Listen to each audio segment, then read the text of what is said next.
L'Europe est-elle vraiment souveraine ou n'est-elle qu'un espace économique protégé par les États-Unis? Posons la question autrement. L'Europe peut-elle décider seule d'entrer en guerre, de conclure la paix, d'acheter son énergie où elle veut, de parler à qui elle veut? La réponse est non. Et ce non n'est pas un détail technique, c'est le cœur du problème. Depuis la fin de la Seconde Guerre mondiale, l'Europe s'est habituée à déléguer sa sécurité, à sous-traiter sa diplomatie stratégique, à laisser d'autres décider de ses intérêts vitaux. Et cette délégation a un nom, l'Alliance Atlantique. Mais voilà, ce qui était présenté comme une protection est devenu une tutelle. Ce qui devait être provisoire est devenu permanent. Ce qui était censé garantir notre liberté nous empêche aujourd'hui de penser librement. Il est temps de dire les choses clairement. L'Europe n'aura jamais de véritable souveraineté tant qu'elle considérera la Russie comme un ennemi existentiel. Et inversement, l'Europe ne deviendra jamais une puissance autonome tant qu'elle restera alignée sur les priorités stratégiques américaines.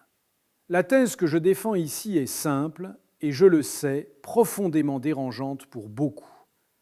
L'avenir de l'Europe, sa capacité à redevenir un acteur géopolitique de premier plan, passe par un rapprochement durable avec la Russie. Pas un alignement, pas une soumission, un rapprochement, fondé sur des intérêts mutuels, sur une géographie partagée, sur une histoire commune, aussi complexe soit-elle. Cette idée n'est pas nouvelle. Elle s'inscrit dans une tradition française qui remonte à De Gaulle. Une tradition qui a toujours refusé de voir l'Europe comme un simple prolongement de l'Occident américain. Une tradition qui a toujours considéré que l'indépendance stratégique était la condition de toute politique digne de ce nom. Mais aujourd'hui, cette tradition est marginalisée. On la considère comme anachronique, naïve, voire dangereuse. Pourquoi ? Parce qu'elle heurte de front les intérêts américains, parce qu'elle remet en question l'architecture de pouvoir construite depuis 1945, parce qu'elle oblige à penser autrement. Et penser autrement, dans le conformisme actuel, est devenu presque impossible. Regardons les faits. L'Europe d'aujourd'hui est dans une impasse stratégique totale. Sur le plan militaire, elle ne peut rien faire sans l'accord de Washington. Les décisions d'intervention, de non-intervention, d'escalade ou de désescalade ne se prennent pas à Bruxelles, ni à Paris, ni à Berlin. Elles se prennent à Washington. L'OTAN n'est pas une alliance d'égaux. C'est une structure hiérarchique où les États-Unis commandent et où les Européens suivent, même quand leurs intérêts divergent, même quand leur population s'oppose, même quand leur sécurité est compromise. Sur le plan énergétique, l'Europe a longtemps bénéficié d'une relation stable avec la Russie. Le gaz russe alimentait nos industries, chauffait nos foyers, garantissait notre compétitivité. Cette relation n'était pas une dépendance unilatérale, c'était une interdépendance. La Russie avait besoin de nos marchés, nous avions besoin de son énergie, c'était rationnel, c'était équilibré. Mais cette rationalité a été brisée, non pas par une nécessité stratégique européenne, mais par une décision politique américaine. Les sanctions, le sabotage des gazoducs, la diabolisation de toute relation avec Moscou, tout cela ne sert pas les intérêts européens. Cela sert les intérêts américains. Aujourd'hui, l'Europe paie son énergie beaucoup plus cher. Elle achète du gaz liquéfié américain à des prix prohibitifs. Elle désindustrialise, elle s'appauvrit, et on nous dit que c'est le prix de la liberté. Mais quelle liberté ? Celle de ruiner notre économie pour financer une guerre qui ne nous concerne pas directement ? Celle de transformer notre continent en ligne de front permanent ? Celle de sacrifier notre prospérité pour maintenir l'hégémonie américaine ? Sur le plan diplomatique, l'Europe n'a plus de voix propre. Chaque crise internationale est traitée selon le prisme américain. Chaque conflit est analysé en fonction des intérêts de Washington. Chaque décision est prise en fonction de ce qui arrange ou dérange les États-Unis. L'Europe ne pense plus par elle-même. Elle ne définit plus ses priorités. Elle ne construit plus sa propre vision du monde. Elle se contente de répéter ce qu'on lui dit, de valider ce qu'on lui impose, de justifier ce qu'on lui ordonne. Et cette situation n'est pas tenable. Parce qu'elle crée une dépendance structurelle qui nous affaiblit, parce qu'elle nous empêche de défendre nos intérêts propres, parce qu'elle nous rend complices de politiques qui nous desservent. L'Europe ne peut pas continuer ainsi. Elle ne peut pas rester éternellement sous tutelle. Elle ne peut pas accepter indéfiniment d'être traitée comme un vassal stratégique. Il faut sortir de cette logique. Et pour en sortir, il faut commencer par reconnaître une vérité simple. Nos intérêts ne coïncident pas toujours avec ceux des États-Unis. Revenons un instant sur la tradition française, parce qu'elle est essentielle pour comprendre ce dont je parle. La France, depuis De Gaulle, n'a jamais été un pays totalement atlantiste. Elle s'est retirée du commandement intégré de l'OTAN en 1966. Elle a développé sa propre force de frappe nucléaire, elle a cultivé des relations autonomes avec l'Union soviétique, puis avec la Russie. Pourquoi ? Pas par anti-américanisme primaire, pas par nostalgie impériale, mais par souci de préserver sa capacité de décision, par refus de laisser d'autres décider à sa place, par conviction que la souveraineté nationale est le fondement de toute politique étrangère digne de ce nom. De Gaulle disait « La France ne peut être la France sans la grandeur ». On peut discuter le terme « grandeur », mais l'idée est claire. Un pays qui ne contrôle pas sa défense, qui ne décide pas de ses alliances, qui ne définit pas ses priorités stratégiques, ce pays n'existe pas vraiment. Il est une fiction juridique, une entité administrative, mais pas un acteur politique. Et c'est exactement ce qui menace l'Europe aujourd'hui. Non pas de disparaître juridiquement, mais de cesser d'exister politiquement. De devenir une simple zone économique, un marché, un espace de consommation, mais plus un sujet géopolitique. La France a toujours considéré que l'Europe devait être un pôle de puissance autonome. Pas un satellite américain, pas un prolongement de l'OTAN, un acteur à part entière, capable de peser sur les affaires du monde, capable de défendre ses intérêts, capable de parler d'égal à égal avec les autres grandes puissances. Cette vision a été largement marginalisée depuis la fin de la guerre froide, parce que beaucoup ont cru que l'histoire était finie, que le modèle occidental avait triomphé définitivement, que les rapports de force n'avaient plus lieu d'être.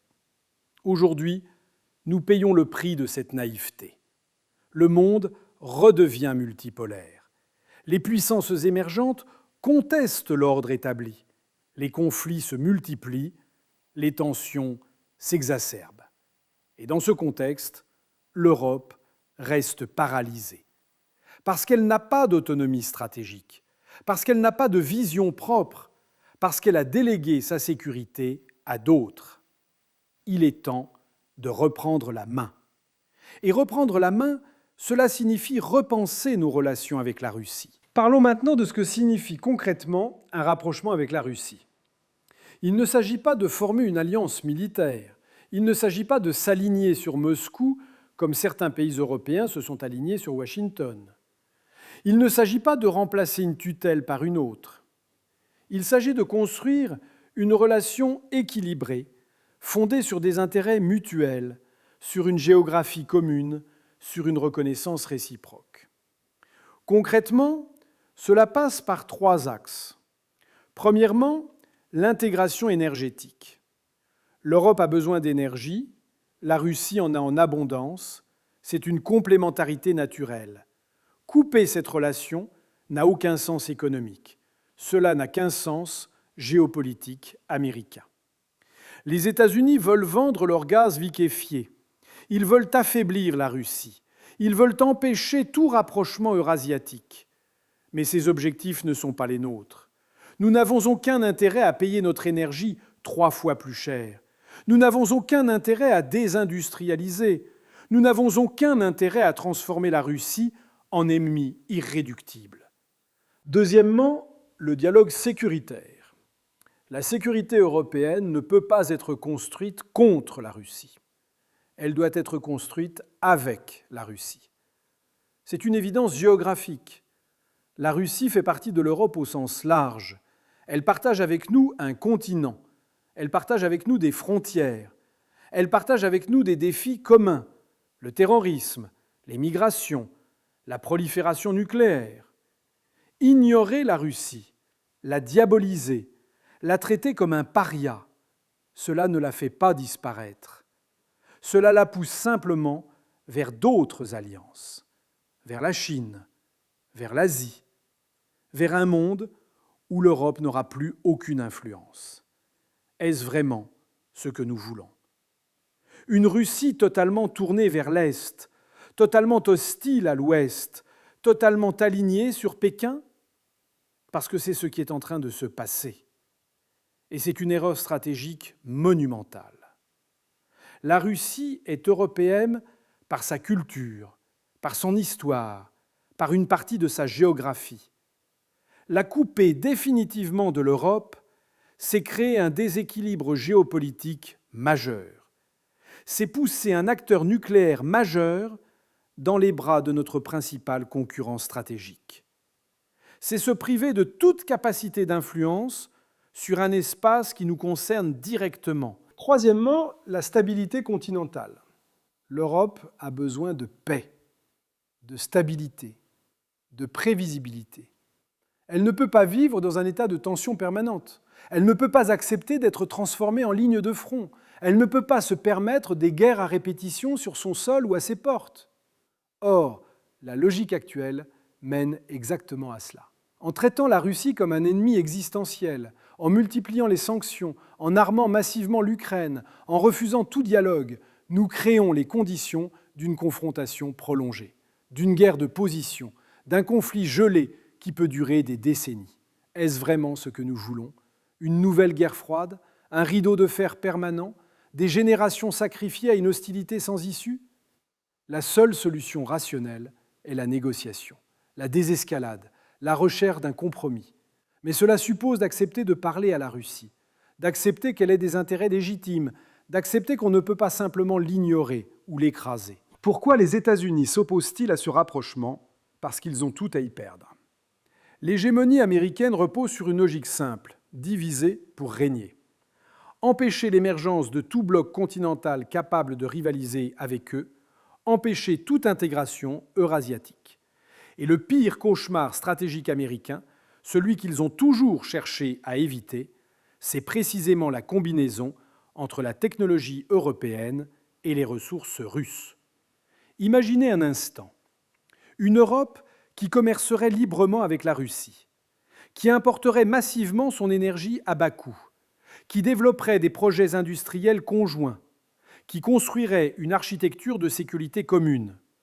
Cela créerait un pôle de puissance gigantesque, un bloc économique et stratégique qui s'étendrait de Lisbonne à Vladivostok, un acteur géopolitique capable de rivaliser avec les États-Unis, capable de définir ses propres règles, capable de peser sur l'ordre mondial. Les États-Unis ne peuvent pas accepter cela, parce que cela remettrait en cause leur domination, parce que cela créerait un concurrent direct, parce que cela affaiblirait leur capacité de projection. Voilà pourquoi ils font tout pour empêcher ce rapprochement. Voilà pourquoi ils alimentent les tensions. Voilà pourquoi ils poussent à la confrontation.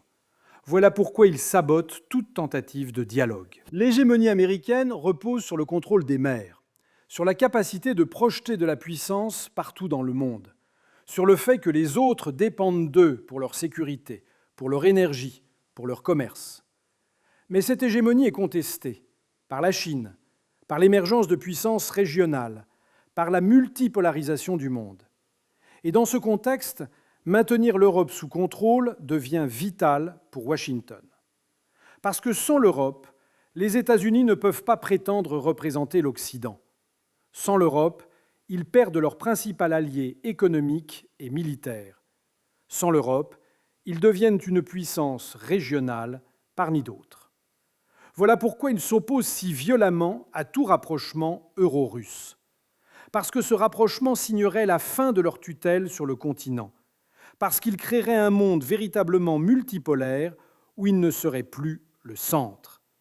parce qu'il obligerait à repenser complètement l'architecture géopolitique mondiale. Et soyons clairs, les intérêts américains et les intérêts européens ne coïncident pas toujours.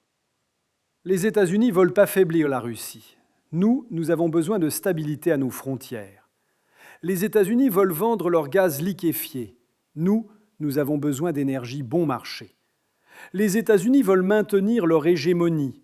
Nous avons besoin d'autonomie stratégique. Ce sont des logiques différentes, des priorités différentes, des intérêts différents. Et continuer à faire semblant que nos intérêts sont alignés, c'est se mentir à soi-même. C'est accepter de sacrifier notre prospérité, notre sécurité, notre avenir sur l'autel d'une alliance qui nous dessert. Parlons maintenant de l'Ukraine, parce que c'est le point de rupture. C'est le moment où l'Europe a définitivement perdu sa capacité de décision autonome. La guerre en Ukraine n'est pas une guerre pour la liberté. Elle n'est pas une guerre pour la démocratie. Elle n'est pas une guerre pour défendre l'ordre international. C'est une guerre de puissance, une guerre pour déterminer qui contrôlera l'Europe de l'Est, une guerre pour savoir si la Russie aura ou non un glacis sécuritaire, une guerre pour empêcher tout rapprochement entre l'Europe et la Russie. Et l'Europe, au lieu de chercher un compromis, au lieu de jouer un rôle de médiateur, au lieu de défendre ses propres intérêts, s'est alignée totalement sur la position américaine. Elle a imposé des sanctions qui la pénalisent elle-même. Elle a coupé ses liens énergétiques avec la Russie. Elle a financé massivement l'effort de guerre ukrainien. Elle a accepté de transformer son territoire en base arrière d'un conflit qui ne la concerne pas directement. Et quel est le résultat ? L'Europe paie le prix fort. Son économie souffre, son industrie se délocalise, sa population s'appauvrit. Et pourquoi ? Pour maintenir un régime ukrainien dont la stabilité est très incertaine, pour repousser indéfiniment toute négociation, pour prolonger une guerre qui ne peut pas être gagnée militairement. C'est absurde. La guerre en Ukraine n'a apporté aucun gain sécuritaire à l'Europe. Au contraire, elle a créé une paralysie stratégique. Elle a rendu impossible tout dialogue avec Moscou. Elle a transformé la Russie en ennemi irréductible. Elle a poussé la Russie dans les bras de la Chine. Elle a créé une frontière militarisée permanente en Europe de l'Est. Elle a bloqué toute perspective de stabilité continentale. Et surtout, elle a démontré que l'Europe n'a aucune autonomie stratégique, que ses décisions sont prises ailleurs, que sa capacité d'action est nulle, que sa voix ne compte pas. Le sabotage des gazoducs Nord Stream est à cet égard révélateur. C'était une infrastructure essentielle pour l'approvisionnement énergétique européen. Elle a été détruite. Par qui ? On ne sait pas officiellement. Mais tout le monde sait. Et qu'a fait l'Europe ? Rien. Elle a accepté. Elle a détourné le regard. Elle a fait semblant de ne pas comprendre, parce qu'elle n'a pas le courage de nommer les responsables, parce qu'elle n'a pas le pouvoir de réagir, parce qu'elle est prisonnière d'une alliance qui la dépasse. Voilà où nous en sommes. Une Europe incapable de protéger ses propres infrastructures, incapable de défendre ses propres intérêts, incapable de dire non. Alors quelles sont les véritables options pour l'Europe ? Il y en a 3. La première, rester dans une dépendance totale vis-à-vis des États-Unis, accepter leur tutelle, suivre leurs décisions, financer leur guerre, renoncer à toute autonomie. C'est la voie actuelle, c'est celle du moindre effort, c'est celle qui ne dérange personne à Washington, mais c'est aussi celle qui condamne l'Europe à n'être qu'un acteur secondaire, un marché, une zone d'influence, jamais une puissance. La deuxième option, continuer dans la logique actuelle, maintenir les sanctions, prolonger le conflit ukrainien, transformer l'Europe en ligne de front permanente, accepter une nouvelle guerre froide qui pourrait durer des décennies, accepter la désindustrialisation, accepter l'appauvrissement, accepter la militarisation. C'est une option suicidaire, parce qu'elle épuise nos ressources, parce qu'elle compromet notre prospérité, parce qu'elle hypothèque notre avenir. La troisième option, choisir la voie de l'autonomie stratégique, reconstruire une relation équilibrée avec la Russie, développer une diplomatie continentale, sortir de la logique binaire ami-ennemi, accepter un monde multipolaire, défendre nos intérêts propres, construire notre propre sécurité. C'est la voie difficile, c'est celle qui demande du courage politique, c'est celle qui exige de penser autrement, mais c'est la seule viable à long terme. Que propose la France dans tout cela ? Ou plutôt, que devrait proposer la France si elle assumait pleinement son héritage gaulliste ? Premièrement, l'européanisation de la défense européenne. Cela signifie construire une capacité militaire autonome, pas pour remplacer l'OTAN, pas pour rompre avec les États-Unis, mais pour ne plus en dépendre totalement, pour avoir une capacité de décision propre, pour pouvoir agir même quand Washington refuse. Cela suppose des investissements massifs, cela suppose une coordination entre États européens, cela suppose une volonté politique forte, mais c'est faisable et c'est nécessaire. Deuxièmement, prendre de la distance avec l'OTAN, non pas en sortir brutalement, mais en réduisant progressivement notre intégration, en reprenant le contrôle de nos forces, en refusant l'automaticité des engagements, en affirmant que les décisions de guerre et de paix nous appartiennent. Troisièmement, normaliser progressivement les relations avec la Russie. Pas demain, pas dans l'urgence, mais étape par étape, lever progressivement les sanctions, rétablir les liens énergétiques, relancer le dialogue politique, construire des mécanismes de sécurité communes. C'est un processus long, complexe. Quatrièmement, construire une architecture de sécurité européenne propre, une architecture qui inclut la Russie, qui reconnaît ses intérêts légitimes, qui ne se fonde pas sur la confrontation, mais sur l'équilibre, qui cherche la coexistence pacifique, qui assume la multipolarité. Bien sûr, il y aura des objections. Laissez-moi y répondre. Première objection. La Russie n'est pas fiable, elle a envahi l'Ukraine, elle menace ses voisins, on ne peut pas lui faire confiance. Réponse. La géopolitique n'est pas une question de confiance, c'est une question d'intérêt. Personne ne fait confiance à personne en géopolitique. Les États ont des intérêts. Ces intérêts peuvent converger ou diverger. La question n'est pas de savoir si on aime ou non la Russie. La question est de savoir si on peut construire un équilibre stable. Et la réponse est oui, à condition d'accepter que la Russie ait des lignes rouges, que l'Ukraine ne rejoindra pas l'OTAN, que la Russie aura une zone d'influence en Europe de l'Est, que la sécurité européenne doit être pensée avec elle, pas contre elle. Ce n'est pas une question de sympathie, c'est une question de réalisme. Deuxième objection, c'est une trahison morale. On abandonne l'Ukraine, on récompense l'agression. Réponse, la géopolitique n'est pas une affaire de morale, c'est une affaire d'intérêt et de stabilité. Soutenir indéfiniment l'Ukraine dans une guerre qu'elle ne peut pas gagner, est-ce moral ? Sacrifier la prospérité européenne pour un conflit qui ne nous concerne pas directement, est-ce moral ? Refuser toute négociation au nom de principes abstraits, est-ce moral ? La vraie morale, c'est de chercher la paix, de limiter les souffrances, de construire un ordre stable, pas de prolonger indéfiniment un conflit pour des raisons idéologiques. Troisième objection, c'est naïf. Poutine ne cherche que la domination, il ne respectera aucun accord. Réponse, Poutine n'est pas éternel. La Russie existera après lui. Et la géographie, elle, ne change pas. Nous aurons toujours une frontière commune avec la Russie. Nous aurons toujours des intérêts communs. Nous aurons toujours besoin de stabilité. Construire une relation équilibrée n'est pas naïf. C'est rationnel, c'est nécessaire, c'est inévitable à long terme. Alors où en sommes-nous ?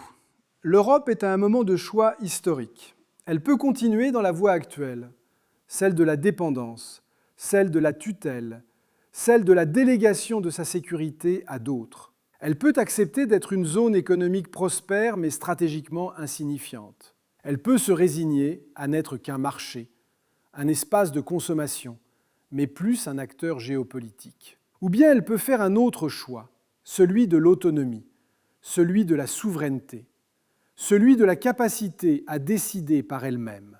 Et ce choix passe nécessairement par un rapprochement avec la Russie, non pas par idéologie, non pas par sympathie, mais par nécessité stratégique, parce que la géographie l'impose, parce que nos intérêts l'exigent, parce que notre avenir en dépend. La France a un rôle à jouer dans cette transformation.